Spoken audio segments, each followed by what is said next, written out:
At ito ang isa sa mga pinaka kailangan mong malaman. If monetizing content like sa YouTube, Facebook, and other platforms na merong monetization features, update lang tayo para sa mga yung ordinance na sinasabi natin. That is not final. Propose pa lang yan na mangyayari, na posibleng mangyari dito sa General Santos City. So ang tanong, kasi nga may nagtanong sa atin na yung mga under 250 grams na drone for hobby lang, na hindi naman for business na gagamitin, wala na pong registration na kailangan. Pero kailangan pa rin tayong mag-follow sa rules. Like avoiding the restricted areas, airport, government buildings, and also the crowded places. Siyempre, kailangan naka-maintain or makikita mo pa rin yung drone mo sa iyong naked eyes. So, wag masyadong malayo na hindi mo na siya makikita pag nagpapalipad ka. Kumbaga, keep in sight. And stay within the limit. So, maximum altitude is dapat nasa 120 lang yan. Pero yung nakalagay dito is 150. And no reckless flying. So, alam mo naman yung mga reckless, diba? Pero, kung gagamitin mo siya sa business mo, registration and permits is required. So, halimbawa, for vlogging, for content creation, dito pa rin papasok si under 250 grams na mga drone. Wala pa rin po yung registration. Basta use lang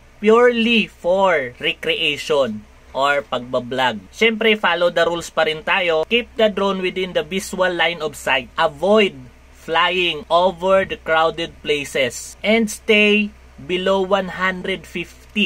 Yan na, stay below 150 altitude. And pag vlogger ka, syempre respect the privacy of others. No filming inside the private areas or private places without permission. So, kailangan mo muna humingi ng permiso para magpalipad. Avoid airports, government buildings, and syempre yung mga no-fly zone. At ito ang isa sa mga pinaka kailangan mong malaman. If monetizing content like sa YouTube, Facebook, and other platforms na merong monetization features, registration and permit are required. Pero pag vlogging lang, wala ka namang income sa pagbablog mo, you're good to go as long as you follow safety and privacy rules. Good.